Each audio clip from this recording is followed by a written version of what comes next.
when I was designing the program, can you, yeah. So when I was designing the program, I thought, so the important, things which we come across in our routine practice should be discussed, more and more. And that is why lead extractions, infections I'm talking about. So 2-3 things are very important. I will re-emphasize is one should not leave the patient with pocket hematoma. If there is any hematoma next day, it's going to be crucial for the patient for having an infection. Second is use of temporary pacemakers. So many of the times we get patients with complete heart block with heart rate of 30, 35, 40, and my nursing staffs ask me, let's do an TPI and then PPI. So if you go with the predictors of infection in pacemakers, the first one comes the hematoma, and the second one is the use of TPI. I rarely do temporary pacemakers when I go for permanent pacemakers. Around maybe 1 or 2% of patients who are really sick getting recurrent syncopal episodes. With this, let's move on to lead extractions. So lead extractions, I have been getting a lot of patients who have been referred to me for lead extractions. And here there is a kind of a definition which involves lead removal, lead explant, and lead extraction. So lead removal means it's a just general term. It's a lead explant as well as lead extraction. And lead explant we use when simple techniques, less than 1 year, old implanted leads have been just pulled out. This is called lead explant. And when we are using, specific tools like tight rail, laser, snares, or more than 1 year old leads which have been implanted, then we term it lead extraction. So lead extraction is an important and novel technique which we need to know, and only then we should start practicing, because it has got definite incidence and of complications. Around 1 to 2% of even death can happen to these patients. So these are indications for lead removal, we all know. The commonest one is infection. And we have the world moving towards constant monitoring with video-assisted thoracotomy. You can see here, this SVC is about to give way, so you stop there, think of other thing, getting surgeon back in the cath lab, and whatever you need to do required to the patient. A T should always be there to look at the earliest sign of pericardial effusion. If you miss the pericardial effusion, allow the patient to go in tamponade, you may not get the opportunity to send the patient to cath lab to surgical unit, because once we are extracting the lead and we are doing a lead, pericardial effusion, these are always nasty effusions which are really very difficult to tackle only by pericardiocentesis. The patients invariably need surgical intervention, so you have to have a constant kind of monitoring with transesophageal echocardiogram. Now let's look at the techniques and the success rate. Simple traction, 85% is possible. Locking stylets, that is LLD, 93%. Mechanical telescopic sheaths, these are 98%, but their injury is high. Laser sheaths, 94% compared to rotational mechanical sheaths, which is 98%. So that is very important. Everyone should take a note. Rotational mechanical sheaths have higher incidence of success, higher chance of success than the laser sheaths. So we talk about laser, but we have something which is very easily available with us, rotational mechanical sheaths, like tight rail we try to, not to use. So we have to have a radial arterial line, we have to be imaging in transesophageal echocardiogram, we have a 9 French left femoral vein just to fluid resist this patient, because patient can exsanguinate by SVC injury in 5 minutes time. You don't have much time. You are working at a very thin balance. You need to have 12 French access for peripheral occluding balloons. If SVC tear happens, you need to occlude and send the patient to surgeon, and another femoral lines for snares, catheters, if you want to use or assist you in extraction. So let me show some of the cases. This was a 66-year-old male, had a VVI pacemaker implanted in 2002, lead with PG replacement done 1 year back, old lead was cut. So this is a real wrong practice to cut the leads. And there was a discharging sinus, history of fever for 2 weeks, no other identifiable source of fever. Transesophageal, possible small vegetation. Patient was put on IV antibiotics, vancomycin, and meropenem for 6 days, and then patient was taken for extraction. And you can see here, since the lead was cut, you don't have access of the lead from the pectoral site. And then you have to bring the device, the lead, which is their abandoned lead, to the SVC to have a kind of a free end to catch hold with snare and to bring it out. So you can see here we published this, since we had published our series of using EP catheters in intracardiac trap devices, we utilized that idea. We pulled this lead into IVC, and you can see here we pulled it, and we then snared the free end and we removed the lead. And patient really improved. The fever vanished, patient was doing well.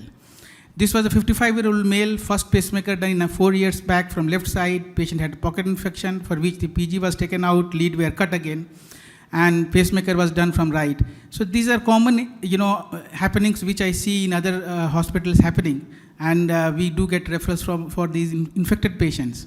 So now there is a discharging tract on left side, and you can see right side there is a working system, but left side leads were abandoned, cut, and they have got a discharging sinus. So we have to remove that.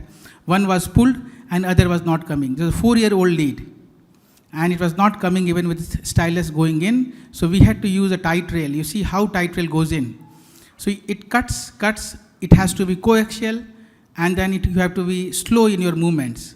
So once you, the maximum adhesion happens in the SVC, subclavian junction, and then below. You have to keep on your patience, and finally it comes out. And this was the shot after the removal. We see that everything is fine or not. So these are shielded dilatation, dilation blade, and until and unless activated, they can move 560 degree, 540 degree, and chances of injuries are really less. And this I need to show all of you that when I went to Proctor, a lead extraction case, that was a pacemaker lead, and what was available there was a tight rail of 11 French that is used for ICD leads. So these, one should know, there are two extraction tools, tight rail, one for normal pacemaker leads, which are basically for 9.2 French internal diameter, that comes in 9 French, and the outer diameter is 15.9. And the second comes for ICD leads, shock leads, which is 11 French, which has got an internal diameter of 11.2 and outer of 18. So one should ordering the device to the companies according to the lead which is going to be extracted. I will end my presentation with this final case, which was really interesting. This 78-year-old male had everything in pacing technology was utilized on him. You just see, he was given a 1999 first pacemaker was done. Then replacement was done in 2013. Infected, PG removed, leads were cut, VDD pacemaker were done. Patients developed pacing-induced cardiomyopathy, lead was capped, and new CSP was done through left. Left-sided pulse discharge, left side there is a pulse discharge now. So these are the condition of the patient. So we have multiple abandoned leads, you can see here. So 5 leads, 2 cut from right side, and then 2 working from left, and 1 abandoned. And this is the importance of ultrasound guided puncture when we are, so we tried a micra pacemaker first in this case. In morning I was telling, when there is an infection and dependent patient, we don't go for TPIs because with TPI and micra, it is a lethal combination. So we did micra pacemaker first here, you can see. And then we tried removing this is the micra which was implanted. And then we removed 2 leads in the same sitting with tight rail. And then we staged the procedure. After 3 days, we took the patient again. And you can see here, we are explanting. And this time, since these are older leads, we are not only using EP catheter, we are from other groin, we are using the snare to catch the distal end of the EP so that there is a complete loop. You can pull the entire thing down. So with this way, we removed slowly and slowly all the leads possible with some of the fragmented segments still there. So you can see here, we are really scared at this moment what is going to happen to this patient.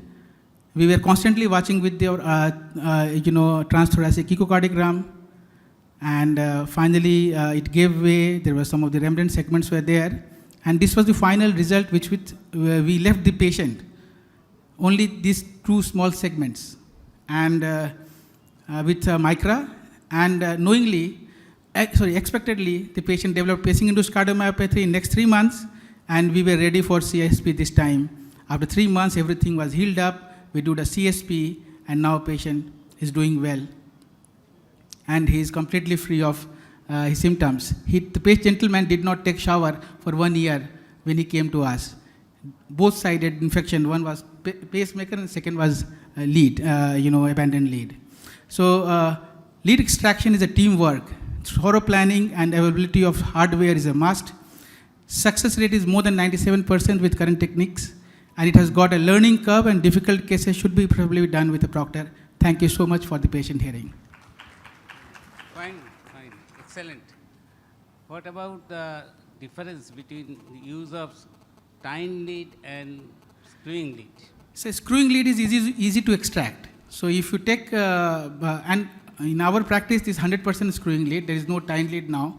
If you take your stylus down, unscrew, then it is easier at the RV implantation side. The adhesion is not going to work because you are unscrewing and then things come up.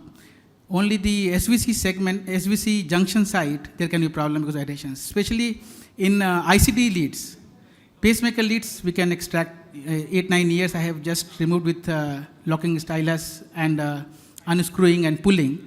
But ICD leads, we have to sometimes use tight rail more often, sir. How can you plan that which patients will need only the stylus or laser? How can you pre-plan? And secondly, which cases would you like to do in the operation theatre? Sir, it's a very good question.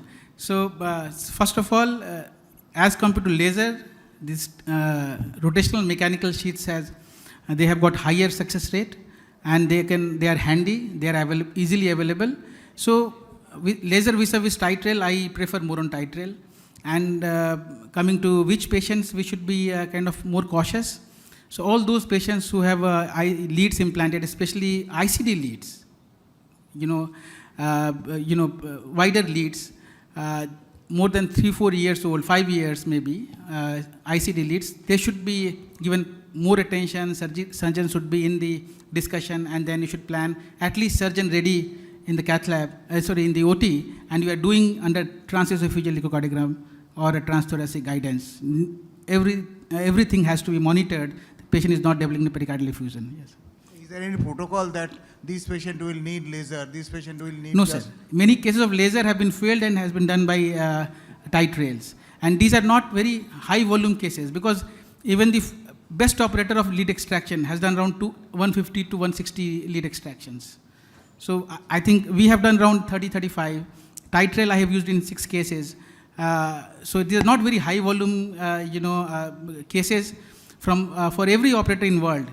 Maximum cases have been done by someone who has done 135, 140, because infection is not that common, especially with ICD leads and more than 5-6 years. So these are the patients where we require extraction with complex devices. Dr. Dashvishas, would you like to have any comment? Thank you, Dilip.